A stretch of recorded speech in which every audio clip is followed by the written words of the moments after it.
In August 1914, the two greatest navies in the world made ready for war. Now the Royal Navy will settle the question of the German fleet. If they do not come out and fight, they will be dug out, like rats from a hole. But the two fleets rarely met. Instead, a new kind of war evolved. More stealthy, more cruel. A war not against battleships, but people.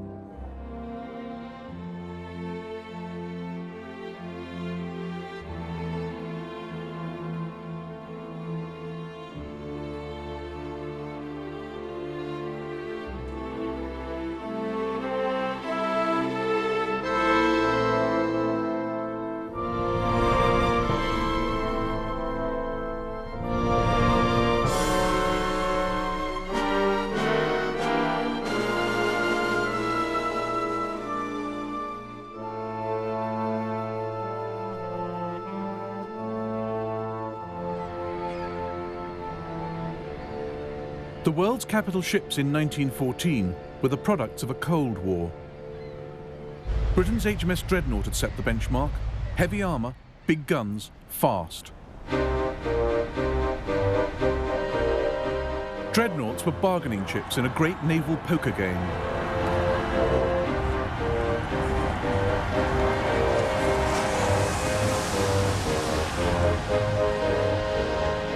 Germany had 13 and 7 building, Austria-Hungary 3, America 10, Britain 20.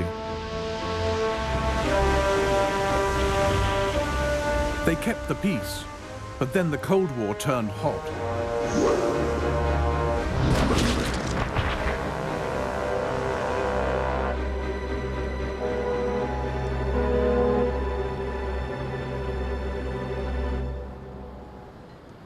Britain and Germany were the main opponents, staring each other down across the North Sea.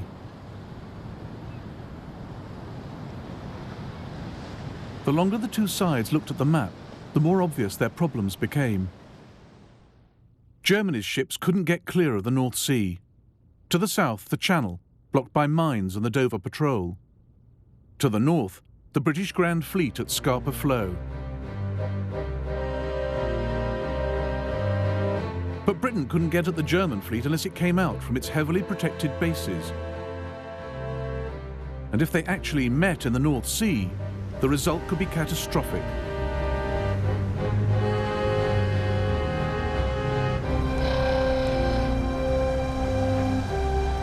The sight everyone feared. Austro-Hungarian battleship the Istvan, sunk late in the war by a tiny Italian torpedo boat.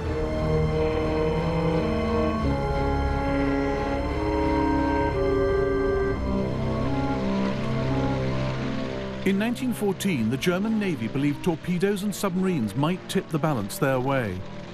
A hit-and-run war with little history and no rules.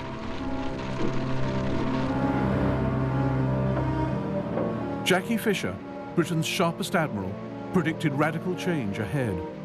The use of submarines has convinced us that in wartime, nothing can stand against them. The submarine is the coming type of war vessel for sea fighting. It means that the whole foundation of our traditional naval strategy has broken down. 2 days into the war, Germany unleashed 10 U-boats into the North Sea to hunt down the British fleet.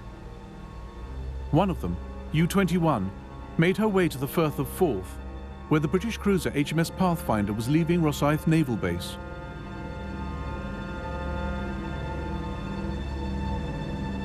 U-21 sunk her with a single torpedo.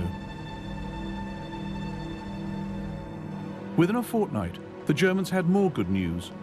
This 1927 film celebrates the voyage of Captain Vedigan and the U-9.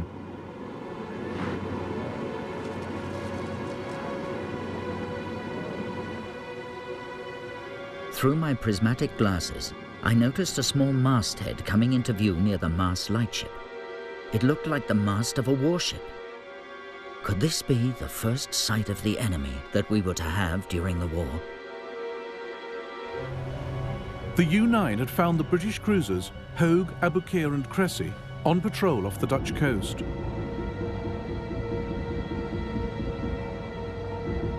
Practically obsolete, they were nicknamed the Live Bait Squadron. Captain Vedigan seized his chance. Fired torpedo at 500 meters.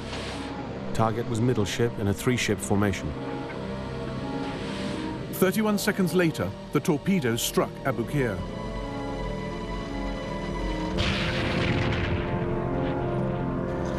On board was Kit Musgrave. We were woken by a terrific crash, and the whole ship shook, and all the crockery in the pantry fell. Then Cressy and Hogue arrived and let down their boats. The Abu Qir went down suddenly, and we slid down her side into the water.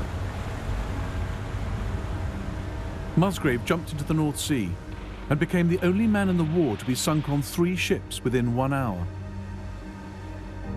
I swam to the Hogue and was just going on board when she was struck and sank in 3 minutes. I then swam onto the Cressy and was hauled up the side with a rope. But she was struck also, and we sank. Georg von Müller was chief of Germany's Imperial Naval Cabinet.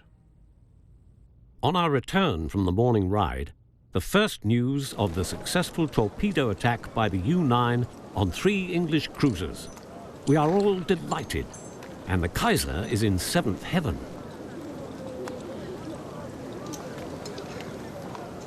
The British were appalled. First Lord of the Admiralty, Winston Churchill, got the blame. Over 1,400 men, many of them young cadets, had died in a single submarine attack. Winston's war babies, they were called. British submarine Lieutenant Ronald Trevor wrote to his parents. The news tonight is sad, but what we submariners have been expecting for weeks. The Commodore has repeatedly warned the Admiralty that those ships ought not to patrol the North Sea. What has happened is exactly what we predicted. Ships stand by to rescue the sinking one's crew, then the submarine gets 2 sitting shots. Commander-in-Chief of the British Grand Fleet was Admiral John Jellicoe. He joined the Navy in 1874 as a midshipman.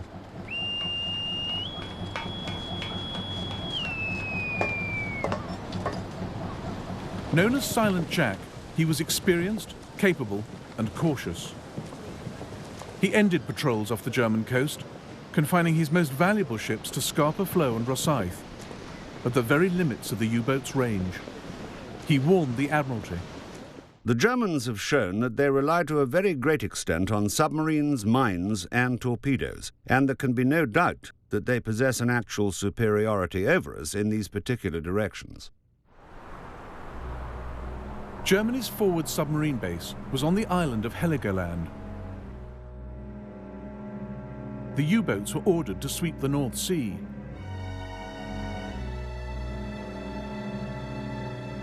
But the British had gone.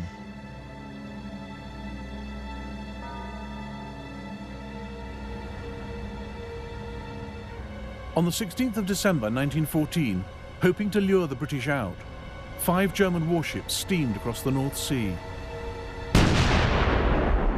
At 7 in the morning, they opened fire on Scarborough and Hartlepool. There was a terrific crash. We thought it must be sudden thunder. But when another crash came, we rushed to the window and saw a lot of smoke and cried, "It's the Germans!" 2 of the wee girls hung on to me and said, "Are the Germans going to kill us?" 122 people died in the attack. It was the first time enemy warships had killed anyone on the British mainland in over a century. Jellicoe too had been thinking about attacking the enemy's homeland, but his weapon would not be a hit-and-miss naval bombardment, but a blockade, tight as a drum and lethal. What we have to do is starve and cripple Germany. The destruction of the German fleet is a means to an end, and not an end in itself.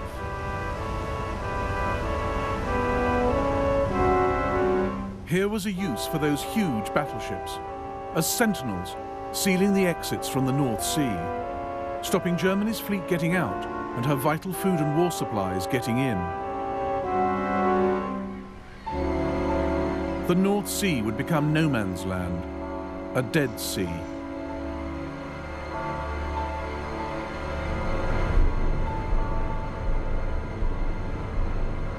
Jellicoe was helped by an invention more important than dreadnoughts or even submarines: wireless.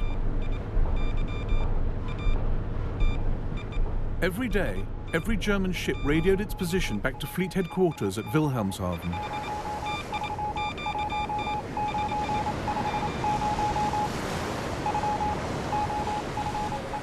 Across the North Sea, in the Coast Guard station at Hunstanton in Norfolk, British naval intelligence was listening.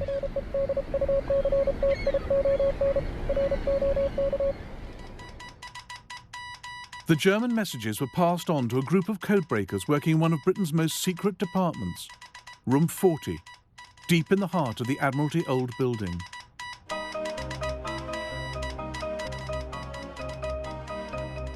According to one of their officers, the men in Room 40 were a mixed bag. They knew ordinary literary German fluently, and they could be relied on. But of cryptography, of naval German, of the habits of war vessels of any nationality, they knew not a jot. Some, like Dilwyn Knox, would help crack the German Enigma code in the Second World War. But in 1914, they desperately needed some clues. The break came in the Baltic Sea, where a German cruiser, the Magdeburg, was captured by the Russians. On board, they found one of the most valuable documents of the war and passed it on to their British allies. This is the Magdeburg's codebook. It allowed the men in Room 40 to read nearly everything the German Navy was planning.